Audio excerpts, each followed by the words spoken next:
Coming up on this episode of the Moneypants Superpower Hour. Today, we're going to talk about the art of crafting effective consequences. We recently learned of a judge who creates unique and custom punishments that are much more effective at promoting reform than the national average. Today, we're going to talk about his secret, and we're also going to talk about how you can imitate his success by using the Moneypants framework. We'll share 7 principles of crafting custom consequences, including how to use them for rewards as well as punishments. Plus, we'll analyze some of the key differences between the average parent and a judge in the courtroom and how to bridge that gap. All this and more, but first, the joke of the day. A blonde cop pulls over a blonde motorist and asks her for a driver's license. The blonde starts rummaging through her car and then asks, what is it again? The blonde cop replies, it's the thing in your purse with your picture on it. Oh yeah, says the blonde, who reaches into her purse, pulls out a compact mirror, and hands it over. The blonde cop opens it, takes a look inside, hands it back, and says, oh, I'm sorry, ma'am. I wouldn't have pulled you over if I knew you were a fellow officer.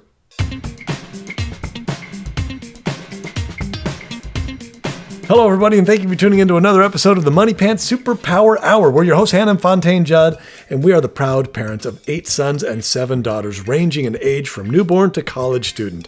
We're both BYU graduates and the creators of Moneypants. Head on over to CaptainMoneyPants.com to learn more about what we do and what we're all about.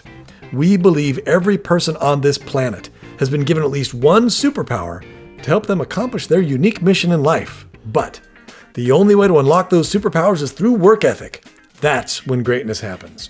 And that's where Moneypants comes in. Moneypants is the complete tool set for cultivating work ethic in all aspects of a person's life. Today's topic is all about crafting effective consequences. And it's kind of a carryover from our previous podcast where we were talking about the difference between logical consequences and natural consequences, and how kind of the purpose of logical consequences is to soften the blow of natural consequences. And natural consequences, Hannah, are harsh and unforgiving.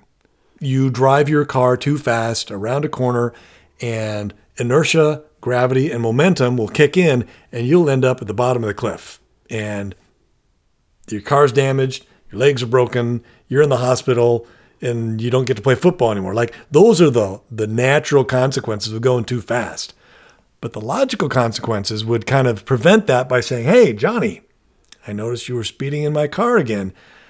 Unfortunately, that means you can't use the car this week. And the idea is to kind of back away so that Johnny doesn't have to suffer the consequences of the natural, or the results of the natural consequences by kind of implementing these logical consequences, so that as he shows that he's more and more responsible, he can use the car more and more. But until he shows that level of responsibility, his options and his freedom is limited. So, but today we want to kind of go into a little more detail as to how to go about crafting those logical. Well, go ahead. I was just going to say, so as a parent, you kind of bridge the way into adulthood. It's your job, actually. Yeah. And so that's why you establish consequences. It isn't because you're into punishment. It's actually because you're trying to back it off a little bit. That's the whole objective. Some people are like, oh, you attach consequences, you're into punishing. And it's like, no, it's actually the opposite. No, because once your kids leave home, once they're adults, once they're on their own, the full weight and power of natural consequences kicks in. You're not there to help them anymore. You can't intervene. And for some kids, that could be, well, no, not for some kids, for everybody, that could be very severe. And so as parents, we want to kind of ease them into that so that by the time they do leave home, they are prepared for these natural consequences that may take place, and they can make age-appropriate decisions in accordance with that. So today, the idea was to go into a little more detail about how to craft, and I like that word craft, create, craft, design, logical consequences. So to get into it, I think the most effective thing would just be to, get into, well, okay, so it reminded me of this movie from the classic The Parent Trap with Haley Mills, where these 2 girls are at a girls' camp for the summer, and they don't like each other. and they keep, basically fighting. And these fights, these pranks, they get more and more elaborate to the point where you're cutting each other's dresses and shaving each other's, or cutting their hair. I can't remember all the details, but basically it gets to the point where it's an all-out brawl. And the camp director goes, okay, girls, let the punishment fit the crime. And you're like, wait, what are they going to do? And the camp director has the two girls, takes them off to a secluded part of the camp, and goes, okay, you guys are going to be roommates. And that's the punishment for them fighting, which was perfect because it was actually a great solution to the problem. But it was also she's like, either you guys are going to learn to get along, or you're going to kill each other, or it's going to be a real long summer for you. Yeah, it's going to be a real long camp here for you. Yeah. So it was a very fitting, I guess that would be the term, a very fitting logical consequence for their very poor behavior. Well, of course, that's a movie, but there was actually recently I watched a video with a judge. Fontaine, I know you've complained in the past where you look at our judicial system, and one of your complaints has always been, why do we have these extreme punishments where we have people locked up in jail, for such a long time? You want the punishments to be effective, but brief. If it's so bad, you have to lock them up forever. No. I'm shaking my head because I'm like, I don't understand that. Those types of punishments are not effective. Yeah, you're like, the goal is to reform people and get them back into society, not to ruin their lives. But that's what we end up doing. And these extreme, long, I don't like it. It bothers me a lot. Yeah, and so the other day, not that I'm into, I'm not into reforming the judicial system, we do need to take a look at that. Where somebody commits a crime and all of a sudden they're no longer employable, they're no longer, their whole life is ruined. And so it ends up being they're labeled a criminal the rest of their lives, and it's like, and what good did it do? They're even more angry at society, more likely to continue doing crimes and committing crimes. And they were locked up with a bunch of other people. Other criminals. And so it's like, is this really working? And so one way to show that it's not working is to look at the recidivativeness rate. And the recidivativeness rate is how often you have repeat offenders, people who commit a crime and they serve their time, they get their punishment, and then they're back in there again getting the second punishment and the third and the fourth. Yep. And so when you have a very high recidivativeness rate, you have to look at that and go, okay, so something we're doing isn't working. This isn't actually effective. And so what was funny is this last month, Fontaine, you were on the computer and you found the story about a judge who ran things a little differently. Oh, so I thought this was really cool. So going back to this the parent trap and the camp director sticking these two girls into the same unit, kind of like as let the punishment fit the crime. Well, this judge has taken that kind of to heart, and I don't know what his inspiration is for it. Maybe it's the movie or maybe it's something else, but he's like, maybe we should let the punishment fit the crime as well. So he came up with these, I'll give a couple of examples of some of his judgments here. One was and this is just about when he's implementing the sentence for the crime. His name is Judge Cicconetti. Cicconetti. Yeah, I think it's Cicconetti. Judge Cicconetti. One lady left her dog, no food, no water, in this complete dump of a house, just living up, basically having to eat garbage and being filthy and flea-ridden and totally neglected the dog. And the judge, and I think the cruelty to animals statute was 30 days in jail for this woman. And the judge is like, okay, well, tell you what, you can either do 30 days in jail or, and this was the really clever part, he goes, or you can go to the dump and help clean up the dump for a day. Which would you rather do? To kind of put you in the same shoes as your dog, where he was living in filth. Think about it, yeah. So you're going to help clean up filth. It's kind of this logical consequence that he was attaching, and the lady was overjoyed. She's like, "Oh, I'll take the dump. I'll go to the dump. First of all, if I go to jail for 30 days, I'm going to lose my job because I can't work, and then I'm going to be labeled as a criminal, et cetera, et cetera." She's like, "Oh, I'll do the dump," and she shows up at the dump, and she's out there, and it's nasty. She's out there cleaning up the public, what's it called? The public waste, whatever management people are out there working with her, putting her to work, saying, okay, here's your area to clean up. And she's out there all day, nasty, had on her gloves and was out there cleaning up nasty filth, but she learned her lesson.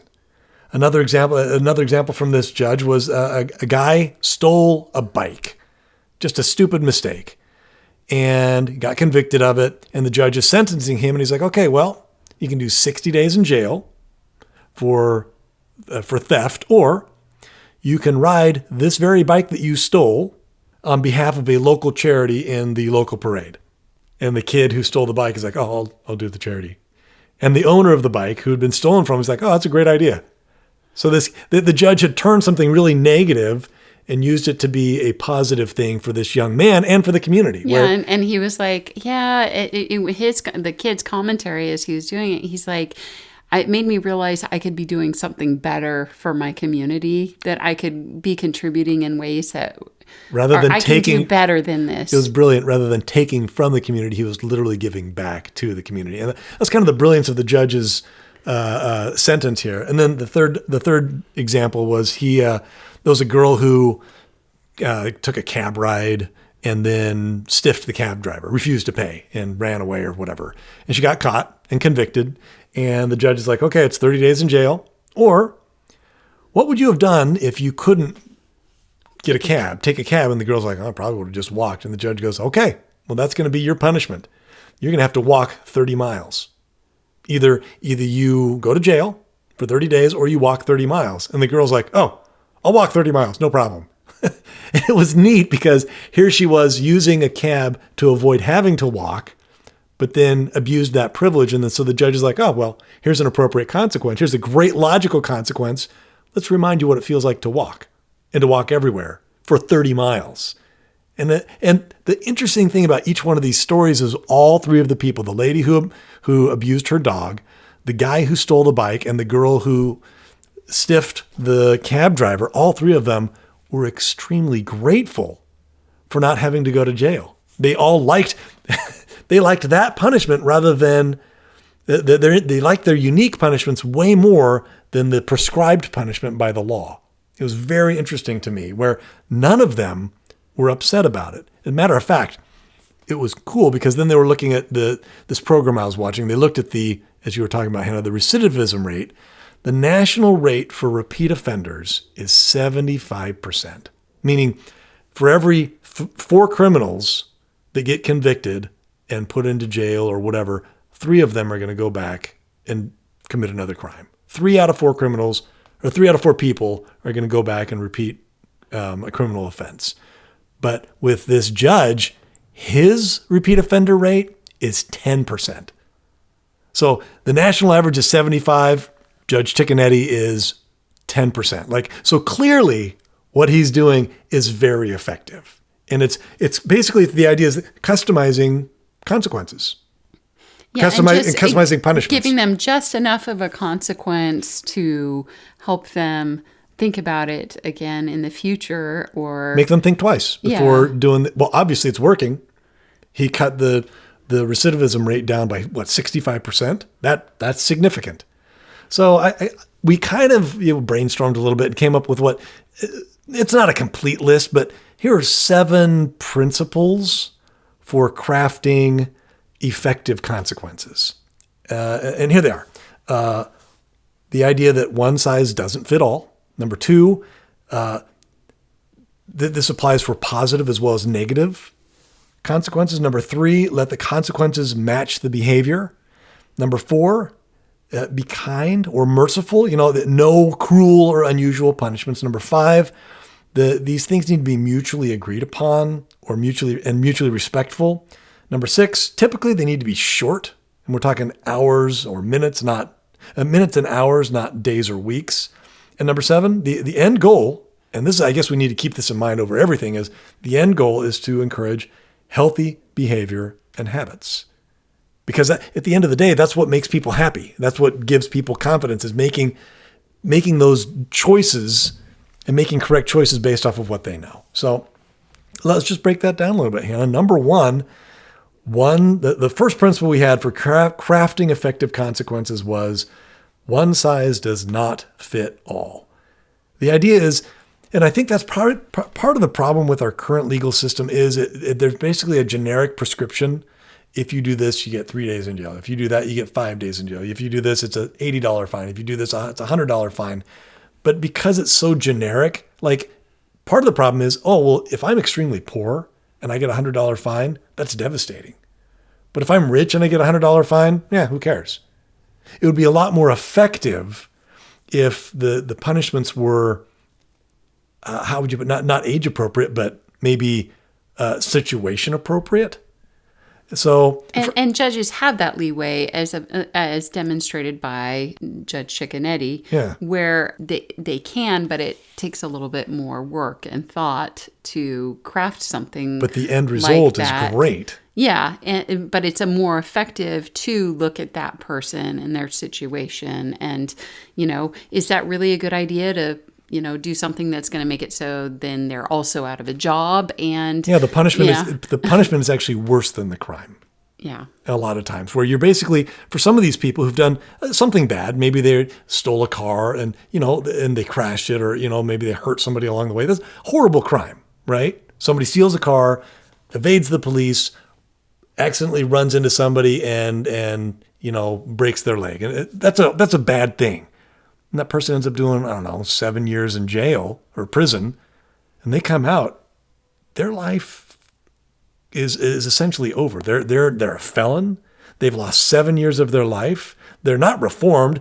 All their friends and all their associations are fellow prisoners. Like you've not done them a service by giving them these long punishments. So it would have been better maybe to have them, you need to volunteer at the you need to be a professional driver, teaching kids how to drive safely, and that's going to be your court appointed job, and this is what you're going to do for 2 years. It would have been more effective for them to change that around a little bit. So, but the idea is one size does not fit all. Not all punishments fit everybody. With your kids, for example, you want to customize for the individual situation, but also for the individual personality. Because what works for one kid won't necessarily work for another. Sending your kid to their room, that may be exactly what they want. Whereas another kid, you can't go to this activity. They're like, oh, good, because I hate going out. Where it's not a consequence for that kid, but for another kid, you're like, okay, you can't go to the party. And they're like, no, it's the end of the world. You're destroying my life. That would be an effective punishment. Sending that kid to their room, they're like, no, but I was busy. I was going to go to the park and blah, blah, blah, blah. And that would be an appropriate punishment. So it depends on the kid and the situation and the personality. So that's number one. One size does not fit all. Principle number two, when it comes to crafting these effective consequences, is this applies to positive and negative. Remember, Moneypants is all about positive consequences. We focus so much on positive consequences with quick points and payday and mastery and compliments and always reward. We have that one little thing, we call it a fee, but most of the time the best consequences in Moneypants are the lack of a privilege or the lack of pay. Well, and as we explained in previous podcasts, when you offer kids rewards, they tend to go above and beyond your expectations. Whereas if you're constantly trying to motivate them with punishments, they tend to do just enough to stay out of trouble. Mm-hmm. And so it's typically way more effective if you're worried about bad behavior or something like that, to place a reward in place for you want to have that set up reward. Yeah, because then they're striving to go above and beyond and impress you, as opposed to just backing it off just enough so they can. So rewards are way more effective at motivating positive behavior than punishments. Yeah, and so that's why we emphasize that with Moneypants and try to make that the focus, is what rewards are you setting up. But there are times where you do need to administer a punishment, because kids are people who make bad decisions sometimes. That's all. And when we talked about Brandon McMullen when he's training his pets, he was the same way, where he'd focus on rewards. But he was also, in his course, he showed that when he was training dogs, when they did something wrong, like let's say a puppy was chewing on a toy, he'd give them a quick reprimand and then redirect them to what could do. Love that concept. And so that's kind of always the image or the thought you should have in mind. Punishments, quick, and then a redirect to what you're supposed to be doing. And we'll talk about that in a second. But the idea is these ideas of crafting kind of custom consequences can go both ways, both positive and negative. And, we mentioned all these positive ones that we use. There are times where you have to craft, negative consequences, just like, the judge, where he was disappointed in the decisions that people had made. They'd been convicted. So he's like, okay, but what can we do?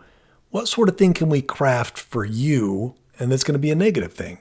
Yeah. And there have to be negative consequences because there are boundaries. Yeah. And as we just said in our previous podcast, there are natural consequences to every decision that you make.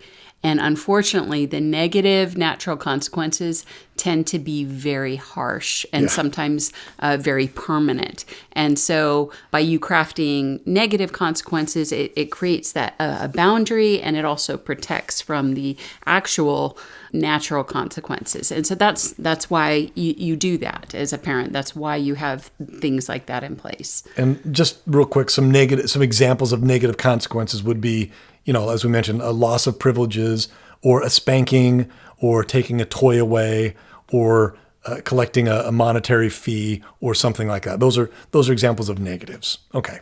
And that's number 2. That's the second principle. Timeout. That's the second principle, a loss of freedom. So that's the second principle of, crafting these custom consequences, effective consequences, is to, it goes both ways, positive and negative. The third principle is you want to let the consequence match the behavior. And we kind of talked about that with the parent trap, which I think is great. The girls were fighting at each other's throats. Hey, you know what? Here's the consequence. You guys are going to be roommates. And either you guys are going to learn to get along, or you're going to have a miserable summer. I liked how you put that, Hannah. So, but here's the problem is a lot of times we kind of have a tendency to go overboard, maybe, where, and this is the key, is where if a kid, maybe they leave the toilet seat up, and it's a family where you can't leave the toilet seat up, and you're like, okay, well, you're going to have to clean this bathroom for a year. Well, that's not really an appropriate consequence for this minor infraction. It's like a criminal who steals a candy bar, and it's like, okay, death penalty. No, that's a little extreme. Let's maybe have him repay the candy bar and work in the store for a day stocking shelves. Like that would be a more appropriate consequence. So we want to avoid these extremes.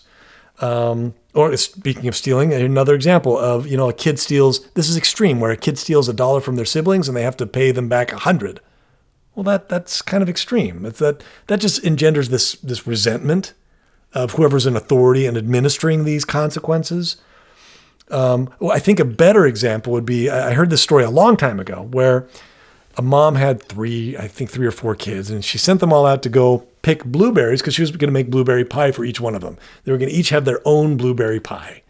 And she sent them out each with a basket, and they were supposed to go out, pick blueberries, put them in the basket, come home, and that would be their blueberry pie. And off the kids went. And 3 of the kids went off dutifully, filled their baskets, but the 4th kid was having too much fun chasing butterflies, going to the creek and catching frogs and splashing in the water and goofing around. And, he picked a blueberry here and there, but all of a sudden the mom says, all right, everybody come on in. And he realized he hadn't picked the blueberries. So he quickly picked as many blueberries as he could, and his basket only had maybe a few blueberries in there. And so instead what he did is he grabbed a bunch of leaves, put them in the bottom of the basket, and then covered the top with a layer of blueberries. So it looked like he'd been super busy picking blueberries like his siblings. And he gets back home, and the mom collects all the baskets. Oh, Johnny, this is yours. Sally, this is yours. Benji, okay, great, thank you. And I'll have your pies ready after dinner. And after dinner, the mom has these delicious blueberry pies. She puts them in front of each one of the children. The other kids cut into their pie. Oh, so yummy, and blueberries, and it's delicious. And the one kid who had filled his basket with leaves cuts into his pie, and guess what's in the pie? There's a big pie full of leaves. I mean, that's just what a great lesson the mom taught the son, where it was a logical consequence to his actions. But it was very fitting, and it was not a surprise to him because he knew he had done wrong. He didn't follow directions, didn't do what he was supposed to, and he's reaping what he sowed. And I think that's just such a great example of this concept of letting the consequences match or line up with or be in line with the behavior. So, and Hannah, we had this experience a long time ago where we caught our kids. We have very strict rules when it comes to media. And mom and dad, you and I, Hannah, we're in charge of all the media in the home, music, movies, TV shows, all that. And we caught the kids watching TV without permission.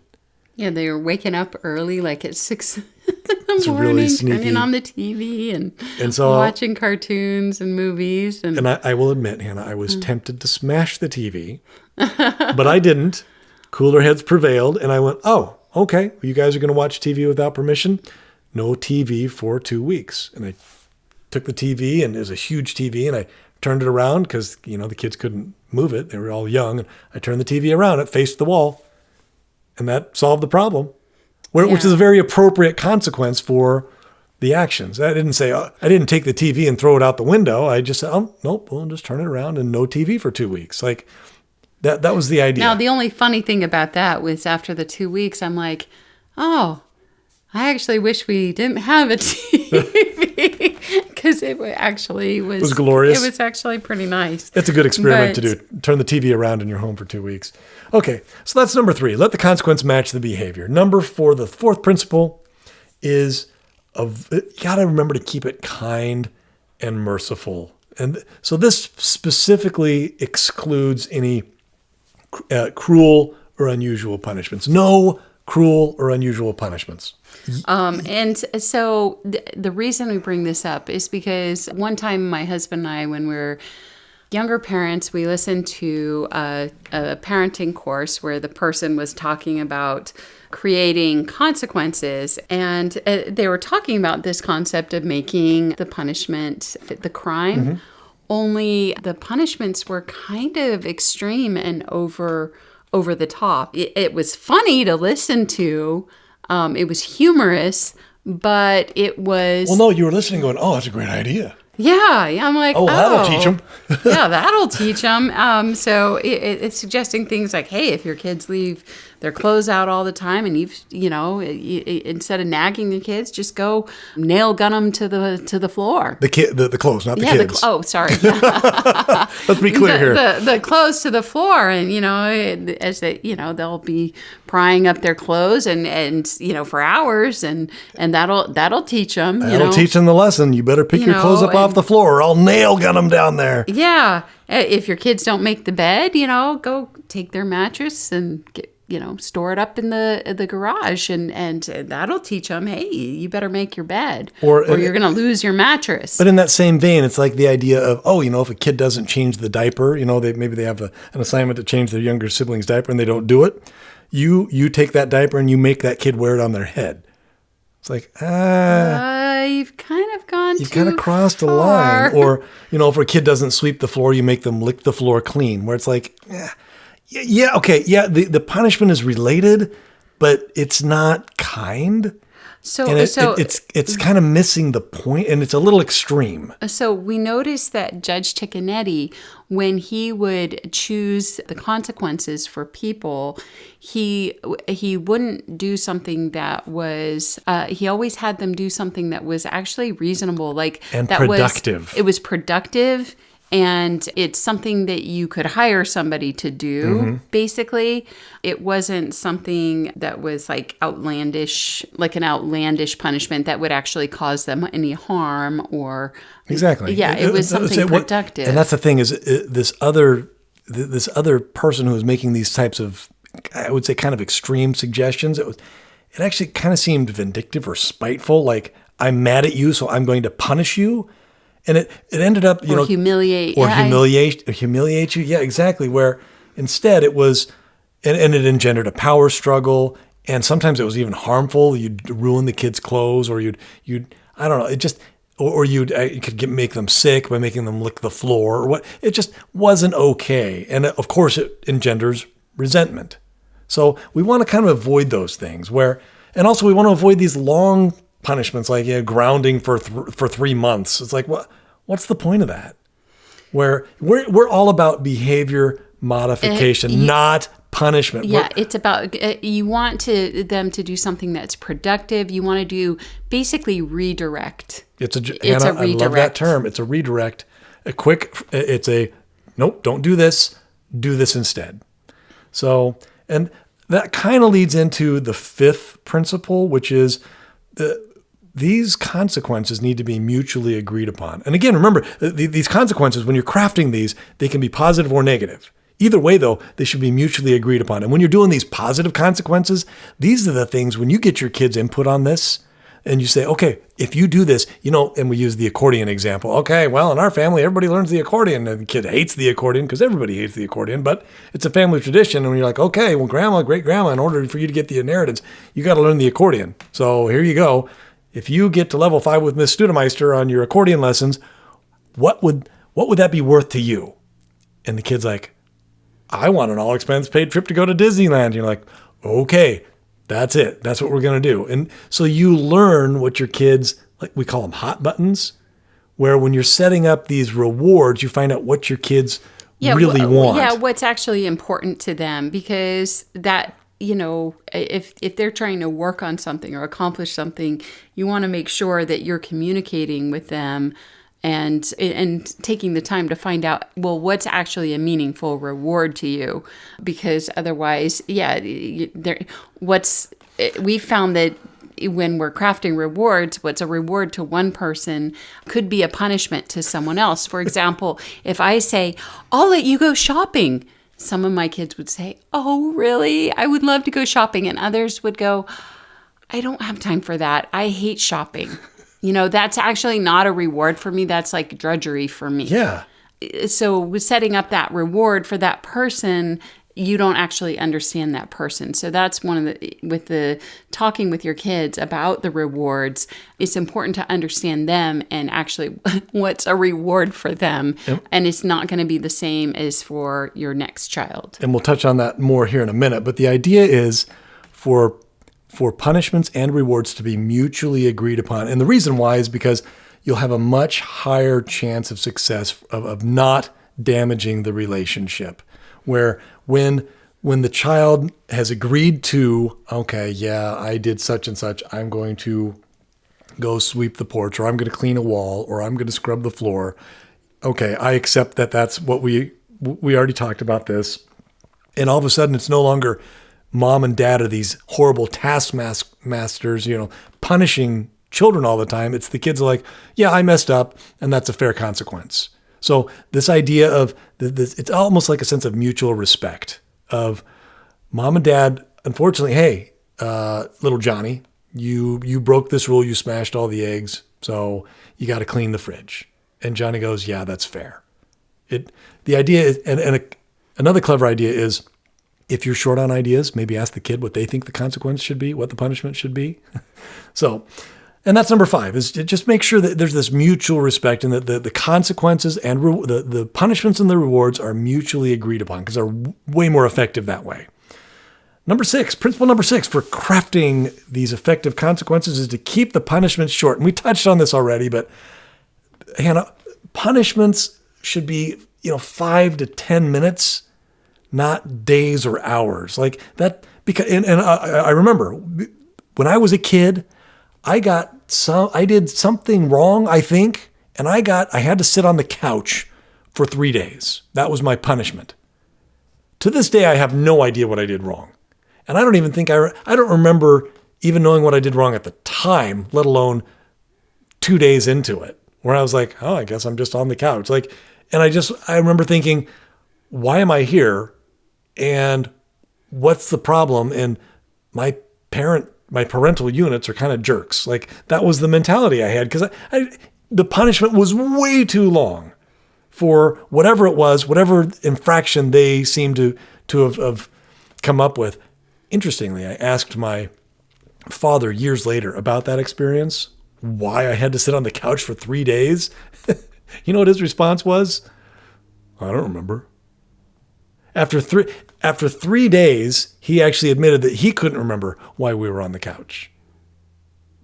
So punishments should be short. Remember, we're all about behavior modification, that quick redirect, Hannah, where, okay, that was wrong, do this instead. So, and because that's the thing, kids forget after just a few minutes what they got in trouble for, let alone a few days. And then again, that's number 6, keep punishments short. Principle number 7, the end goal is to encourage healthy behavior and habits, where all these, when you're crafting these, and I love that term crafting, because you can get real creative, whether it's a punishment or a reward, you can get super creative with your kids. And the end goal, Hannah, is to help them develop their superpowers and become the true them that they're supposed to be. That's the whole goal. The whole idea behind the Moneypants philosophy and punishments and consequences and all this stuff is to help the kids become who they can and should be. That reminds me of like one time I was working with a kid who had a problem taking things that didn't belong to them. And like they'd take their siblings' things and use their siblings' things. And, their siblings would say, hey, you know what? So-and-so keeps using my stuff and it's really bothering me. And, that it was against the family rules. Mm-hmm. And I kept punishing this child for doing this. And finally I realized, you know what? The kid's feeling really bad about themselves. This is actually a problem they want to get well from. Yeah, they didn't like that about themselves. They didn't like it. They were embarrassed about it. So I sat down with them and I said, okay, what can we do? You can't do this. And there has to be a consequence for it. They knew that, though. They're like, yes, I don't want to, but and I know you don't want to do this anymore. And they didn't. It was embarrassing to them and frustrating to them. And so I said, okay, we talked about it and we finally came up with the resolution that if they did that, they'd have to pay the consequence for whatever. But the consequence specifically for that kid was they would then have to go buy the thing for themselves. So if they had taken a person's belt or they had used their lotion or they had whatever, they would have to go and buy themselves a belt that, that color, or they would have to go buy themselves the lotion. And so it was to help them realize, no, look, if I want something, I have the money, I need to go buy it. And, so that's a really clever consequence, Hannah. Yeah. And so we talked about it and we were like in agreement that consequence would be helpful. And so then when I implemented the consequence, it wasn't, hey, I'm trying to punish you. It was, hey, this is to help you learn to do this. And it's not designed to punish. It's designed to help you succeed and to overcome this. Anyway, so yeah, you have to keep that in mind, that's what the goal is. The goal isn't to think of worse and worse punishments and ways you can torture people. The idea is to help them get on their feet and actually be successful in the future. Exactly. So that's it. Those are kind of the 7 principles of crafting effective consequences, making sure you customize them for the individual. You can apply this for positive and negative. Number 3, make sure the consequence matches the behavior. Number 4, keep it kind and merciful. No cruel and unusual punishments. Number 5, make sure that everybody's mutually respectful and agrees upon the consequences. And we'll talk about that in a little bit here. Number 6, keep the punishments short. And number 7, the end goal is to encourage those healthy habits and behavior. Well, Moneypants, we have a great tool, and that is the fee. Where when somebody does something wrong, whether it's lying, fighting, using bad language, breaking family rules, where you can or disobedience, you can give them a fee. And it's cool when you give them a fee the first time. And we have, a podcast about this already about how to use the fees. But, the first time they have an infraction for that day, it's, in our family, it's $1. And then the second time it's $2. And then the third time, 3 strikes, you're out, but it's $4. So they've now paid $7. And in our family, that's about half a week's pay. So that's pretty steep. And then, they're off. They lose privileges for the rest of the day. They're done. That's how fees work. Just to kind of give a quick recap. But after listening to this Judge Cicconetti, I realized that there are alternatives to giving fees that, maybe, and the fees are great. And those are always like our go-to, like if that's like our base, but we have alternatives. So the idea is, and so this next little section, I just want to talk about how to implement crafting these custom consequences. And Hannah, you had some, I thought, very insightful ideas on, because these are things I didn't think about, but ideas on why Judge Cicconetti is so much more effective than me as a dad sometimes, where, I don't know, go ahead. Well, I thought about some of the things that were the same between us and Judge Cicconetti, in that the law has certain punishments attached where, okay, you do this crime, is 60 days in jail, or a minimum of this, a maximum of this. And so I thought, well, that's similar to our fee structure. But as he proved, having this second choice for people was more effective. But as I thought about him and his position as the judge, I started thinking about how his position was different than my position. And one of the things I realized is that he has an advantage over me as a parent, Judge Cicconetti. And the main thing is he's impartial. Whereas when my kids do something wrong, and they commit a crime at home, usually that offense is against either me or one of my children. And so it's very personal. Right. And it's very difficult not to take it personally, not to get riled up myself. Whereas Judge Cicconetti, he's not sucked into it. He's not the victim. He's not emotional. Yeah, he's not the victim of the crimes that he's judging. And so he's not, overcome with emotion or something like that. Whereas when you're the parent, the frustration or it's you always a lot of times are the victim of the crime that happened. So that was my vase. That was my, my car. Those were the cookies that I baked, or that what, I don't know.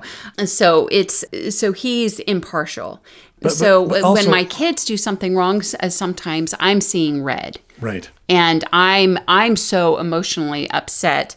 I can't think of something nice or clever. All I can think is, I want to strangle that kid. Well, okay, no. And I can't even think of what we talked about in family council or what I heard or whatever, because I'm so upset. I can't remember. And so... Well, no, so not only is he not the victim, but also the crime didn't just happen. Right, right. Things have calmed down. In his courtroom, it's been at least a couple days since the thing happened, more likely a longer period. Yeah. And maybe months. Weeks or months, yeah, sure. Where people have had time to cool down or think about it. And so, everything's cooled down a bit, and it's not the moment, and it's not the heat of the moment. Right. And so that's also an advantage that he has. And so, like I said, when things happen and I'm supposed to deal with it, a lot of times I'm struggling with not being upset myself. And he's in a courtroom. He's sitting there in a courtroom, and it's air conditioned, and he has bodyguards, and there's no fear of retaliation. Yeah, things are calm. He's had lunch. He's had breakfast. Not only that, he gets to go home at the end of the day. He clocks out at 5 or 4, depending on where he lives. And so as a parent, you don't have those luxuries. That's not your situation at all. And also, you're not getting paid for coming up with this these isn't ideas, a job that you like, you're like, well, I'd like to do that for a career. Yeah. So that's the problem, Hannah, is you can't, like you said, when something's bad happened, little Johnny's just slapped little Sally again, and now she's, her face is all red, and and they're fighting again, they're screaming, and you're supposed to be making dinner, and you're just like, oh my gosh. Everybody's hungry, you're hungry. And you can't implement punishments when you're upset. You can't do it. Yeah, it's a bad time. That's when I yell or threaten and I can't remember what the heck I'm supposed to be doing in this situation. And all I can think is punish. Ah! I've had it with you. That's all I can Put think. all the kids in jail. So with that said, I think that's where wait until your dad gets home comes to play. Because you're like, why do moms do that? Why do they say, what? You know what? You wait till your dad comes home. That's actually, I realized as an adult, that's actually a mercy rule. Wait until your dad comes home. Because when dad comes home, he's not upset. And there's been some time. What didn't happen to him? It didn't happen to him. He wasn't there. There's been some time that's passed. Yeah, he's able to take it more with a grain of salt. He's able to be more of a judge, Chickanetti. Yeah. And so if you have that ability to wait until dad comes home, but you know what? If you're a single parent or dad's out of town or both parents work. or dad's under a lot of stress or whatever, and that's not an option, then one thing that I found is it helps for me to drink a tall glass of water. For some reason, drinking a tall glass of water and eat just a little something, tall glass of water, eat a little something, and give yourself 10 minutes in your room. Okay, so here's the process. 10 minutes in your room. Send everybody to their rooms. Take 10 minutes before you deal with it. Here's the process, Hannah. We're not like Judge Chickanetti. We're not impartial. The crime has just happened, and we're not. Maybe we're on a road trip, or we're out and about doing shopping, or we're not in an air-conditioned courtroom with bodyguards. So here's the process. As the parents, when we don't have that ability to be this calm, cool, collected judge sitting on a bench, like you said, the first thing I think would be, okay, well, you know what? We're going to wait till your dad gets home. We kick that can down the road. That helps. But another thing is, like you said, drink. Just take a step back. Take care of yourself, a little self-care. Maybe do I've heard this before where, like count to 10. Send the kid away. Or you go away, or both. That way you don't end up strangling your little child because... Yeah, and sometimes... You don't want to. It works. It's really hard to do because you're really upset at the person, but you can offer them a reward to go away. If you go to your room right now, I'll give you points. Yep. Time out. 10 minutes. If you drink a glass of water, I will give you points and you points. And it works. It works. But it's weird. It's really hard to do. It's a very mature thing to do, but that helps. What doesn't help is to threaten more punishments. No, that just escalates it. You want to de-escalate. So these are de-escalation techniques. If everybody does this right now, drinks a glass of water, you will get points. And if you go to your room for the next 10 minutes, you will get points until I call you out. Yep. Okay? So, and the idea, and that's just it. And only for a few minutes. 10 minutes go by, you've calmed down. Then you call the kids out and say, okay, well, here's the deal. This is going to be what the punishment is. And it may be the same. Oh, wait till your dad gets home. Or, now you had this experience though, Hannah. If I couldn't back when I was young and we didn't have our family rules written down. That was a mistake because I need things, when I'm upset, I have to have things written down because my mind cannot remember what I was supposed to do in this sort of situation. So if it's not written down, I can't remember it when I'm upset. And so if that's the situation and you're in that situation, I would call or text my husband and say, what am I supposed to do? What? And for some reason, being a disinterested third party, Hannah, who wasn't involved, I was able to go, oh, well, this is what needs to happen. And you would go, oh, of course. Okay. And I felt so wise. Yeah. And it just helped. And it probably what helped is the fact that I wasn't there. Saved some of my children.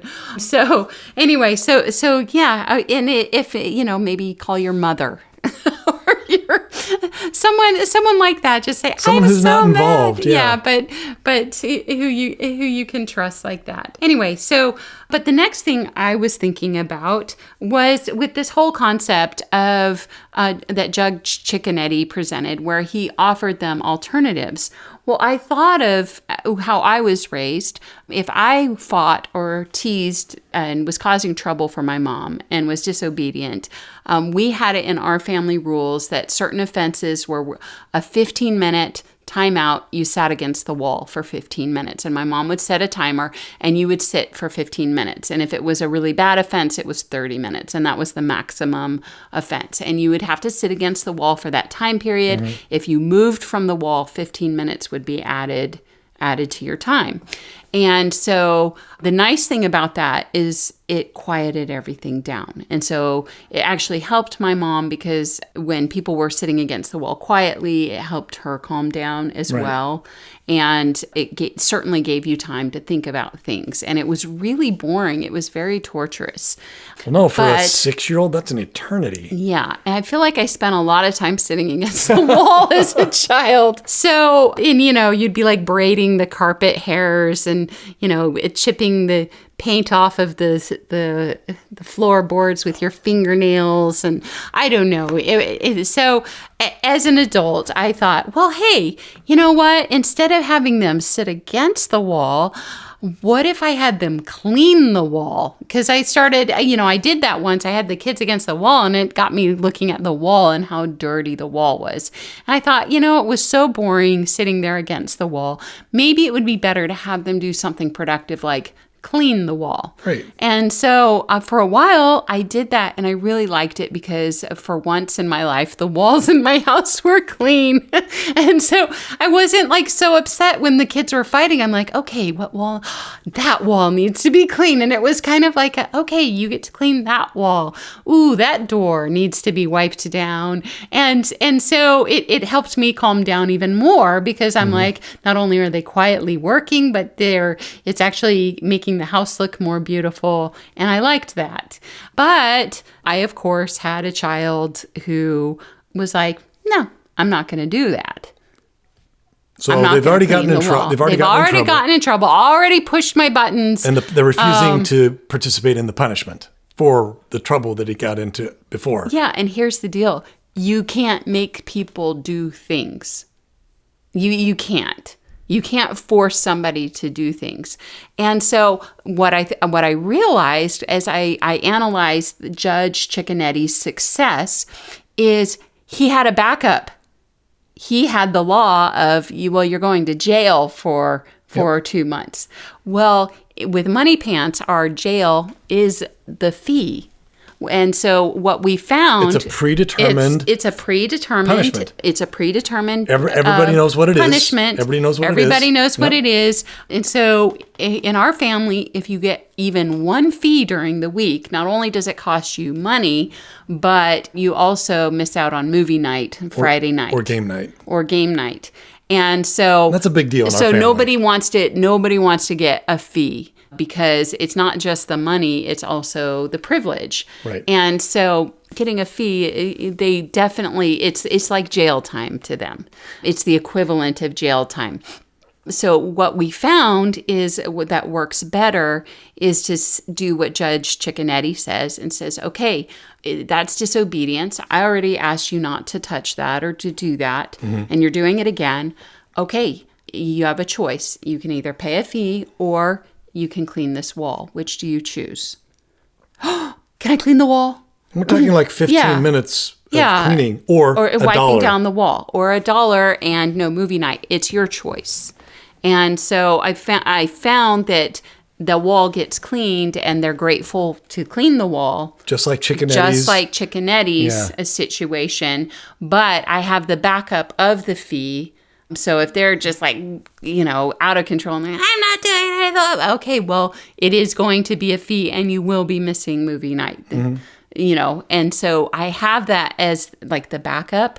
The only thing that I realized it didn't actually, for some reason, if there's an offense like hitting, where somebody hurts somebody else, I found like with hurting and fighting, sometimes I feel like you have to go straight for the fee if it's a more serious thing.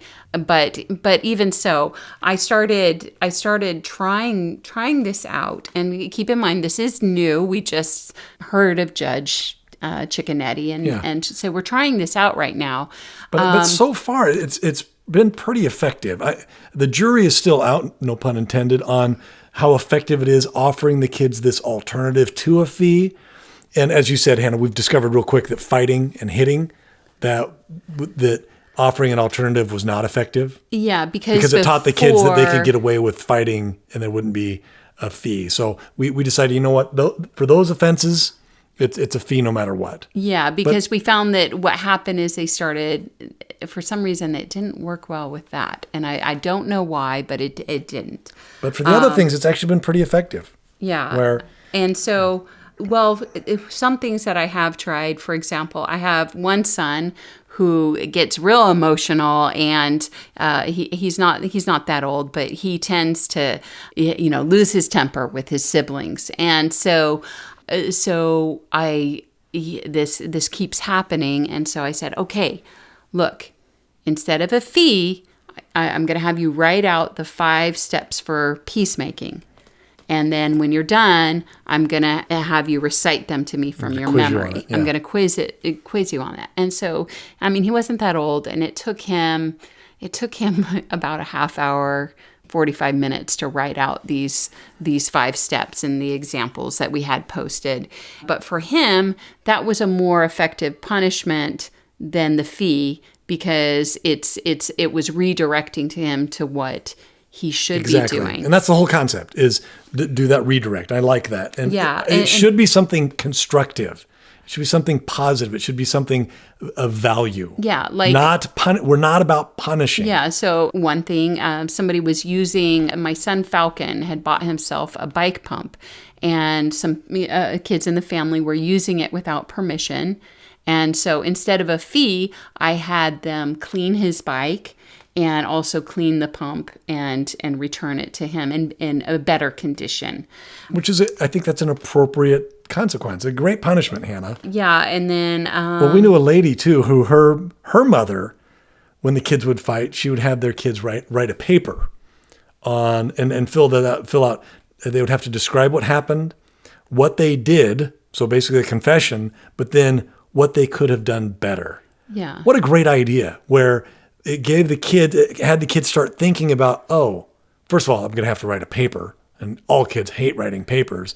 But secondly, it got them thinking, what could I have done better? What was my mistake? And it got them considering the consequences of their actions and alternatives to fighting. So I like that. I thought that was clever. That's a constructive way, where if they don't write the paper sincerely, and they're sarcastic, or then you have the fee to back you up. You got the default fee. If I don't like your paper, you're going to get a fee. Just like Judge Chickennetti's got the default. He's got the backup jail time. You know, if you default on your consequence, you don't ride your bike in the parade, or you don't walk the 30 miles, or if you don't pick up trash, you're still going to jail. So it's a great system. I like it a lot. It seems to be working, Hannah.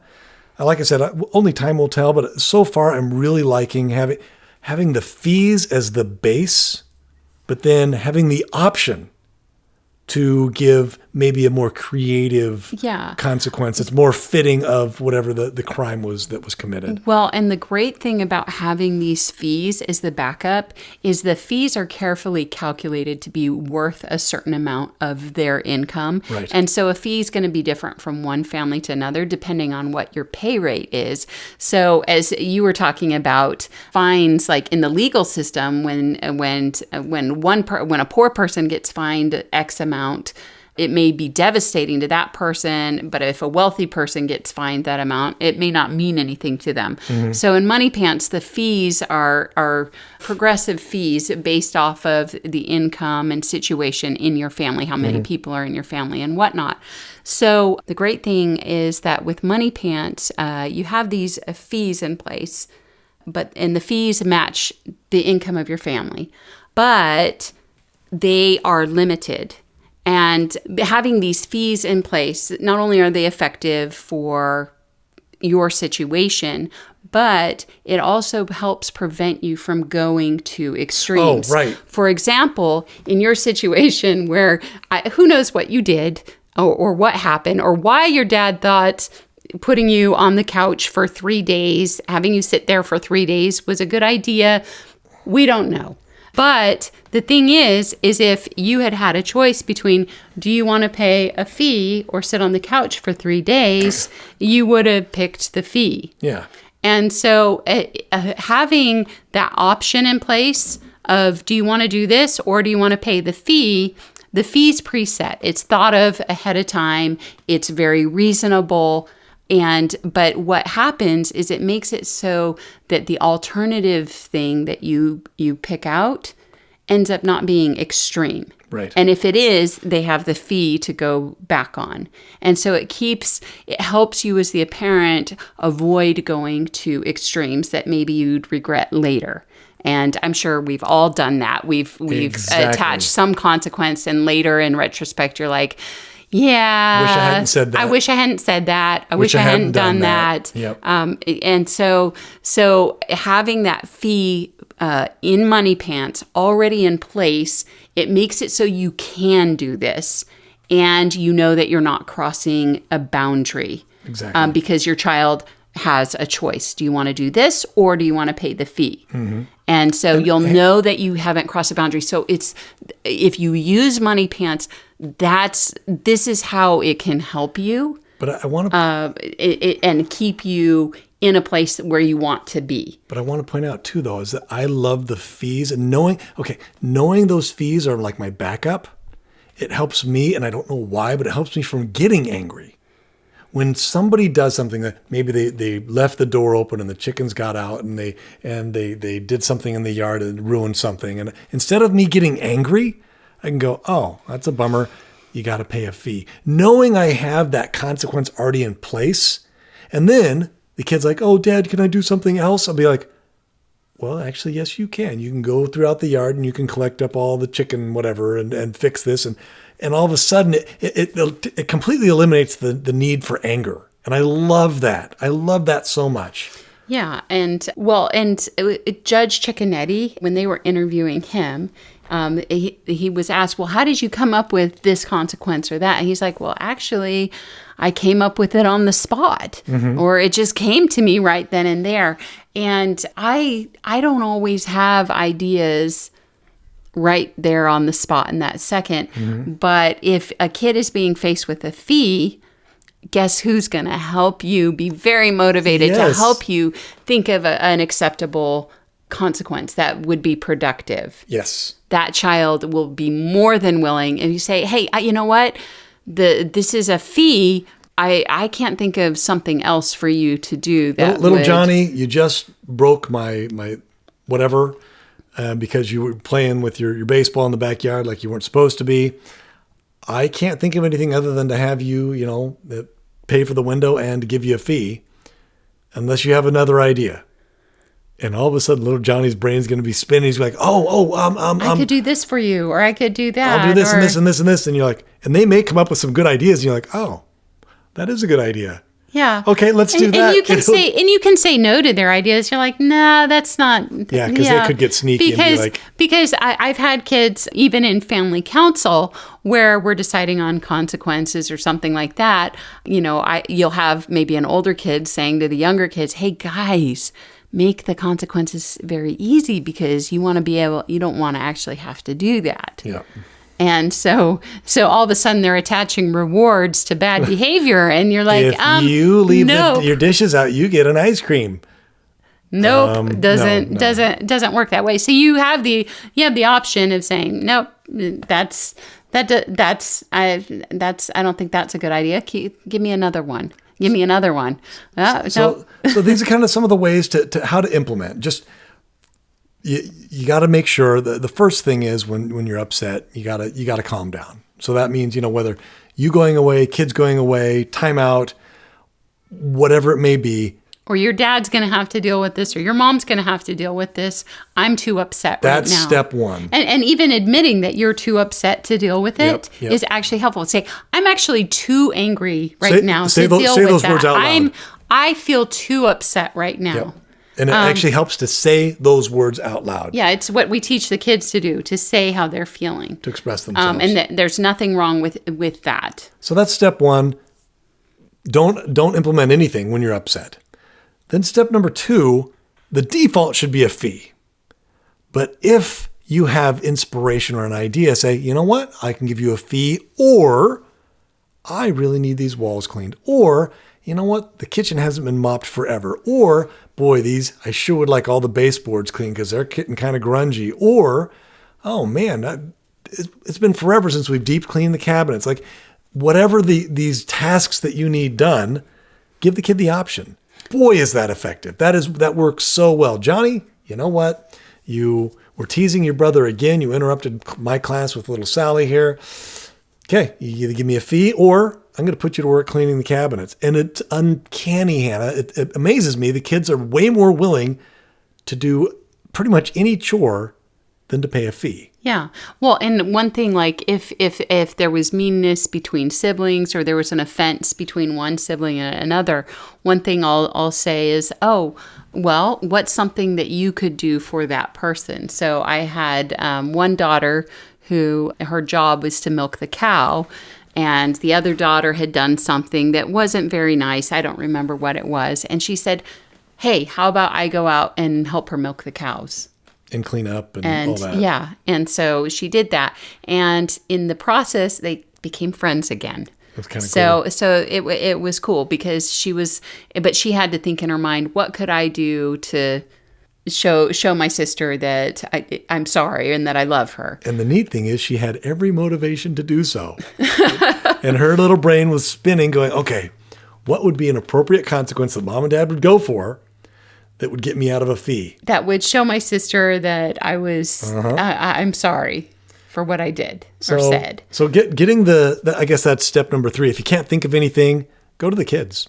See if they have something. And of course, if they don't, then you have this great default of fees. And I guess, and then I kind of want to circle back now to wrap this up. I just wanted to circle back to this concept that these principles also work with rewards. We've been talking a lot about punishments, but they also work with rewards in that the same exact concepts of, not going to extremes. Don't going to extreme, make the consequence, make the reward fit the activity, customize it, be kind though about it, and it's mutually agreed upon. And the end goal is to have, healthy behavior and habits. Well, the same applies to rewards, where use family council to come up with some cool rewards. Simple things like, oh, if you help mom unload the groceries when she goes shopping, it's going to be an ice cream cone. And I remember this experience with my son who really wanted to stop wetting the bed. And he just was having the toughest time. And we're like, okay, we'll tell you what.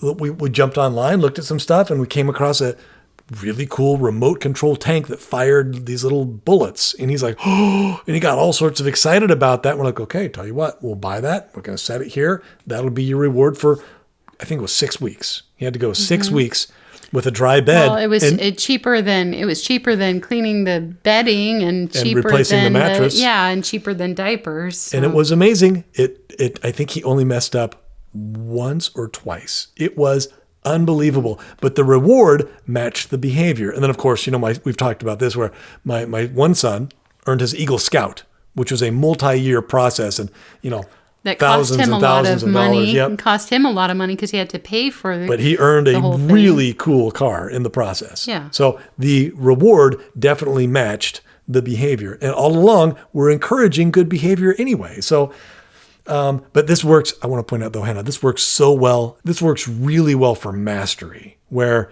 we talked about, accordion lessons. I was half joking, but, parents, they like their kids to learn musical instruments. And so you say, you know what, if you reach a certain level in your music lessons, we'll take you to a concert. We'll go take you to the Philharmonic. Now, I've heard this put a different way. Instead of a reward, you can kind of think of it as, how am I going to celebrate this accomplishment? Celebration, sure. How are we going to celebrate this? Wow. If you complete because a lot of times music teachers are like, we have level 1, 2, 3, 4, 5. If you complete this, we'll take you to a concert. And in the mastery portion of the app, it's actually called a milestone, and you're going to celebrate that milestone. And you can even set that up, like what the requirements are. But another example would be, Johnny, if you're able to make 75% of your free throws, because I know you love basketball, so if you practice every day and you make 75% of your free throws, I'll take you to an NBA game, and maybe I'll even get you nachos. where it's a cool but appropriate reward for his behavior. And then for his hard work. And for his hard, yeah, exactly. for his hard work. And then another example would be, if you complete swimming lessons and pass whatever the certification is to prove you know how to swim efficiently, we'll go to the water park, and we'll take you to the water park. Like, just cool little rewards. Well, yeah, because in Moneypants, they pay for their own swim lessons. And so, but hey, look, if you work hard in your swim classes and you keep doing this and taking the swim lessons, I'll take you to the water park. And you know what? If it's not something your family would normally do, you say, we'll take you to the water park and we'll pay for half. Or maybe grandma and grandpa will sponsor you. Or however you want to orchestrate it. It's really cool, though. You can set all these things up. And the key is that rewards and punishments are more effective if they are customized to relate to the desired behavior.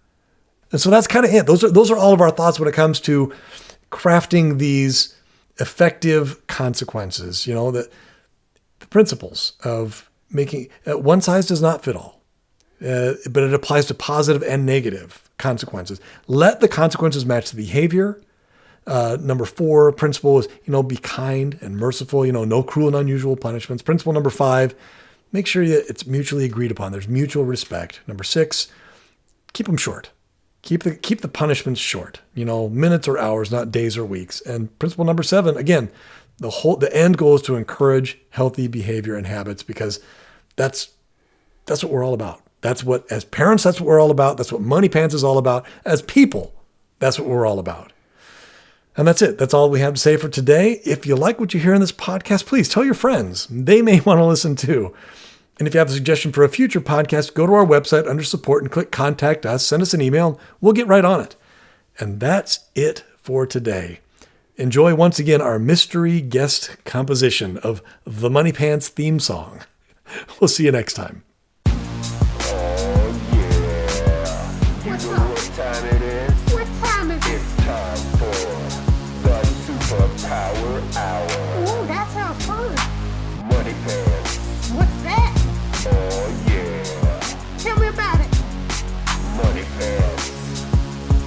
Ignite greatness in you.